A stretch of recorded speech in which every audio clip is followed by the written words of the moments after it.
ಹಬ್ಬಗಳಿಗೆ ಏನು ಸ್ವೀಟ್ ಮಾಡೋಣ ಅಂತ ಯೋಚನೆ ಮಾಡ್ತಾಯಿದ್ರೆ ಈ ಒಂದು ಸ್ವೀಟನ್ನು ನೀವು ಡೆಫಿನೆಟ್ಲಿ ಟ್ರೈ ಮಾಡ್ಬೋದು. ದೇವರ ನೈವೇದ್ಯಕ್ಕೆ ವರಮಹಾಲಕ್ಷ್ಮಿ ಹಬ್ಬಕ್ಕಂತೂ ಇದು ತುಂಬಾ ಬೆಸ್ಟ್ ಅಂತ ಹೇಳ್ತೀನಿ. Welcome to Sharika Shruti recipes.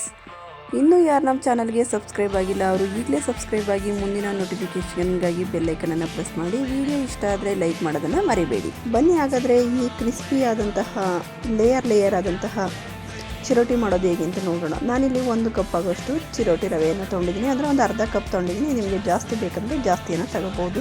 ಮತ್ತು ಕಲಸೋಕ್ಕೆ ಬೇಕಾಗಿರುವಷ್ಟು ನೀರು, ಮತ್ತು ಇಲ್ಲಿ ಒಂದು ಅರ್ಧ ಮೈದಾ ಹಿಟ್ಟನ್ನು ತೊಗೊಂಡಿದ್ದೀನಿ. ನಿಮಗೆ ಕ್ವಾಂಟಿಟಿ ಚಿರೋಟಿ ರವೆ ಜಾಸ್ತಿ ಬೇಕು ಅಂದರೂ ಕೂಡ ನೀವು ಹಾಕ್ಕೋಬೋದು. ಮತ್ತು ಈಗ ನಾನಿಲ್ಲಿ ಮೈದಾನ ಹಾಕ್ಕೊಂಡಿದ್ದೀನಿ, ಮತ್ತು ಚಿರೋಟಿ ರವೆಯನ್ನು ಹಾಕ್ಕೊಂಡಿದ್ದೀನಿ, ಮತ್ತು ಸ್ವಲ್ಪ ರುಚಿಗೆ ತಕ್ಕಷ್ಟು ಸ್ವಲ್ಪ ಉಪ್ಪು. ಈಗ ಮೈದಾ ಮತ್ತು ರವೆನ ಒಳ್ಳೆ ಒಂದು ಮಿಕ್ಸನ್ನು ಮಾಡಿ ಸ್ವಲ್ಪ ನೀರನ್ನು ಹಾಕಿ ಇದನ್ನು ಚೆನ್ನಾಗಿ ಚಪಾತಿಯ ಹಿಟ್ಟಿನ ಹದಕ್ಕೆ ಚೆನ್ನಾಗಿ ಕಲಿಸ್ಕೋಬೇಕು. ಸ್ವಲ್ಪ ನೀರು ಹಾಕೊಂಡು ಕಲಿಸ್ಕೋಬೇಕು, ಮತ್ತು ಜಾಸ್ತಿ ನೀರು ಹಾಕ್ಕೊಂಡು ತೆಳುಗೆ ಮಾಡ್ಕೋಬಾರ್ದು. ನೋಡಿ ಹೀಗೆ ಚೆನ್ನಾಗಿ ಕಲಿಸ್ಕೋಬೇಕು. ನೋಡಿ ಎಷ್ಟು ಸಾಫ್ಟಾಗಿ ಕಲಿಸಿದ್ದೀನಿ, ಈ ರೀತಿ ಬರಬೇಕು. ಹೀಗೆ ಇಟ್ಟು ಕಲಿಸೋದ್ರಿಂದ ಲೇಯರ್ ಆಗಿ ಚಿರೋಟಿಗಳು ಬರುತ್ತೆ. ಇದನ್ನು ನಾನು ಈಗ ಸ್ವಲ್ಪ ಒಂದು ಹಾಫ್ ಆನ್ ಅವರು ರೆಸ್ಟ್ ಮಾಡಲಿಕ್ಕೆ ಇಡ್ತೀನಿ, ಅಂದರೆ ಅದು ನೆನೆಯೋದಕ್ಕೆ ಬಿಡ್ತೀನಿ. ಈಗ ಹಾಫ್ ಆನ್ ಅವರ್ ಆಗಿದೆ. ಹಾಫ್ ಆನ್ ಅವರ್ ಆದಮೇಲೆ ಮತ್ತೆ ಇನ್ನೊಂದು ಸಲ ಅದನ್ನು ತೆಗೆದು ಚೆನ್ನಾಗಿ ಹೀಗೆ ಒಂದು ಸಲ ನಾದ್ಕೋಬೇಕು. ನಾದ್ಕೊಂಡಾದಮೇಲೆ ನಿಮಗೆ ಯಾವ ಹದಕ್ಕೆ, ಅಂದರೆ ಎಷ್ಟು ಅಗಲ ಚಿರೋಟಿ ಬೇಕಾಗುತ್ತೆ ಅಷ್ಟು ಅಗಲಕ್ಕೆ ಸಣ್ಣ ಬಿಲ್ಲೆಗಳನ್ನಾಗಿ ಮಾಡಿ ಇಟ್ಕೋಬೇಕಾಗುತ್ತೆ. ನೋಡಿ ಈಗ ನಾನು ಈ ರೀತಿಯಾಗಿ ಬಿಲ್ಲೆಗಳನ್ನು ಮಾಡ್ಕೊಂಡು ಇಟ್ಕೊಂಡಿದ್ದೀನಿ. ಈಗ ನಾವು ಚಪಾತಿ ಇರ್ತೀವಲ್ಲ ಆ ರೀತಿಯಾಗಿ ಒಂದು ಮಣೆಯನ್ನು ತಗೊಂಡು ಸ್ವಲ್ಪ ಕೆಳಗಡೆ ಹಿಟ್ಟಾಕಿ ಹೀಗೆ ಸ್ವಲ್ಪ ಬಿಲ್ಲೆಯನ್ನು ಅದನ್ನು ಸ್ವಲ್ಪ ಹೀಗೆ ಇನ್ಕ್ರೀಸನ್ನು ಮಾಡಿಕೊಂಡು ಈಗ ನಾವು ಇದನ್ನು ಚೆನ್ನಾಗಿ ಹೀಗೆ ಹರ್ಕೋಬೇಕಾಗುತ್ತೆ. ತಿರುಗಿಸಿ ಒಂದು ಸಲ ನೀಟಾಗಿ ಹೀಗೆ ರೌಂಡ್ ಶೇಪ್ ಬರೋಂಗೆ ನೀಟಾಗಿ ಹರ್ಕೋಬೇಕಾಗುತ್ತೆ. ನಾನು ಇಷ್ಟು ಅಡ್ಡ ರೀತಿಯಾಗಿ ಸಾಕಾಗುತ್ತೆ ಇಷ್ಟು. ನೋಡಿ ಈ ರೀತಿಯಾಗಿ ಚೆನ್ನಾಗಿ ಹರ್ಕೋಬೇಕಾಗುತ್ತೆ. ತುಂಬಾ ಈಸಿ ಇದೆ, ಒಂದು ಅರ್ಧ ಗಂಟೆಯಲ್ಲೇ ಮಾಡ್ಕೋಬೋದು. ಈಗ ನೆಕ್ಸ್ಟ್ ಇನ್ನೊಂದನ್ನು ಹರಿಯೋದು ತೋರಿಸ್ತಾ ಇದ್ದೀನಿ ನಾನು. ಹೀಗೆ ಹರ್ಕೊಂಡ್ರೆ ಆಯಿತು. ತುಂಬ ಸಿಂಪಲ್ ಇದೆ, ಮತ್ತು ಮಕ್ಕಳು ಕೂಡ ತುಂಬ ಇಷ್ಟಪಟ್ಟು ತಿಂತಾರೆ. ಮತ್ತು ಪೂಜೆಗೆ ನೈವೇದ್ಯಕ್ಕೆ 3-4 ಥರ ಸ್ವೀಟ್ ಮಾಡ್ತಾಯಿದ್ರೆ ಇದನ್ನು ಒಂದು ನೀವು ಮಾಡ್ಕೋಬೋದು. ಈಗ ನೋಡಿ ನಾನು ಎಲ್ಲರನ್ನೂ ಹರಿದು ಈ ರೀತಿಯಾಗಿ ಒಂದು ಪ್ಲೇಟ್ಗೆ ಹಾಕಿ ಇಟ್ಕೊಂಡಿದ್ದೀನಿ.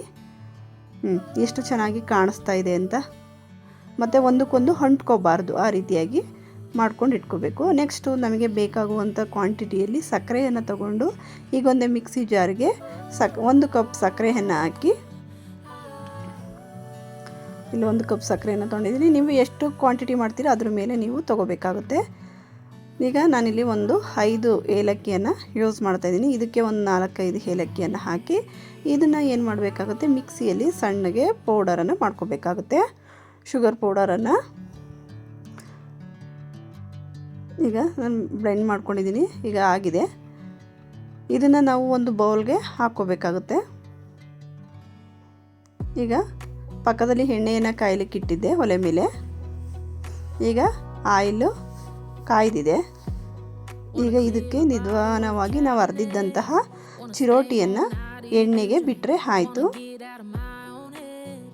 ಹೀಗೆ ಅದ್ರ ಮೇಲೆ ಈ ರೀತಿ ಆಡಿಸಿದರೆ ಅದು ಪದರವಾಗಿ ಉಬ್ಬಿ ಬರುತ್ತೆ. ನೋಡಿ ಎಷ್ಟು ಚೆನ್ನಾಗಿ ಬಂದಿದೆ. ನೀವು ವರಮಹಾಲಕ್ಷ್ಮಿ ಹಬ್ಬಕ್ಕೆ ಇದನ್ನು ಖಂಡಿತ ಟ್ರೈ ಮಾಡಿ, ನಿಮಗೆ ನಿಜವಾಗ್ಲೂ ತುಂಬಾ ಇಷ್ಟ ಆಗುತ್ತೆ. ಈಗ ನೋಡಿ ಇದು ಆಗಿದೆ. ಹೀಗೆ ಸ್ವಲ್ಪ ಗೋಲ್ಡ್ ಬ್ರೌನ್ ಬಂದರೆ ಸಾಕು. ಈಗ ನಾವು ಇದನ್ನು ಒಂದು ಪಾತ್ರೆಗೆ ಎತ್ತಿಟ್ಕೊಳ್ಳೋಣ. ನೆಕ್ಸ್ಟ್ ನಾನು ಇನ್ನೊಂದನ್ನು ಹಾಕಿ ಕರೆದು ತೋರಿಸ್ತಾ ಇದ್ದೀನಿ. ಇದನ್ನು ಅಷ್ಟೇ ಹೀಗೆ ನಿಧಾನವಾಗಿ ಮುಚ್ಚಾಕಬೇಕು. ಎಣ್ಣೆ ಸ್ಪ್ರೆಡ್ ಆಗುವಂಥ ಚಾನ್ಸಸ್ ಇರುತ್ತೆ. ನೋಡಿ ಇಷ್ಟು ಕಲರ್ ಬಂದರೆ ಸಾಕಾಗುತ್ತೆ, ಅಥವಾ ನೀವು ಇನ್ನೂ ಸ್ವಲ್ಪ ಬೇಕು ಅಂದರೆ ಬೆರೆಸ್ಕೋಬೋದು. ಈಗ ಬಿಸಿ ಇದ್ದಂತಹ ಟೈಮಲ್ಲೇ ಹೀಗೆ ತಿರುಗಿಸಿ ನಾವು ಇದಕ್ಕೆ ಸಕ್ಕರೆ ಪುಡಿಯನ್ನು ಉದುರಿಸ್ಕೊಂಡ್ರಾಯ್ತು. ಬಿಸಿ ಇದರಲ್ಲೇ ತುಂಬಾ ಚೆನ್ನಾಗಿರುತ್ತೆ, ಮತ್ತು ತುಂಬ ರುಚಿಯಾಗಿರುತ್ತೆ. ಮದುವೆ ಮನೆಯಲ್ಲಿ ಯಾವ ರೀತಿಯಾಗಿ ಮಾಡಿರ್ತಾರೆ ಚಿರೋಟಿಯನ್ನು ಅದೇ ರೀತಿಯಾಗಿ ನಾವು ಮನೆಯಲ್ಲೇ ಮಾಡ್ಬೋದು. ಇದನ್ನು ಒಂದ್ಸಲ ನೀವು ಟ್ರೈ ಮಾಡಿ ನೋಡಿ. ವರಮಹಾಲಕ್ಷ್ಮಿ ಹಬ್ಬಕ್ಕೆ ನಾನು ಮಾಡಲಿ ಅಂತಲೇ ಕೂಡ ನಾನು ಇದನ್ನು ಬೇಗ ಮಾಡಿ ಅಪ್ಲೋಡ್ ಮಾಡಿದ್ದೀನಿ. ನೋಡಿ ಎಷ್ಟು ಚೆನ್ನಾಗಿ ಕಾಣ್ತಾ ಇದೆ, ಮತ್ತು ದೇವರ ಪೂಜೆಗಂತೂ ಹೇಳಿ ಮಾಡಿಸಿದಾಗಿದೆ. ನಿಮ್ಮ ಅನಿಸಿಕೆಯನ್ನು ನನಗೆ ಕಾಮೆಂಟ್ ಮೂಲಕ ತಿಳಿಸಿ. Thank you for watching. ಇದೇ ರೀತಿ ಶಾರಿಕಾ ಶ್ರುತಿ ರೆಸಿಪೀಸ್ ಚಾನಲನ್ನು ಫಾಲೋ ಮಾಡ್ತಾ ಇದ್ದನ್ನು ಮರಿಬೇಡಿ. Thank you for watching. Bye bye.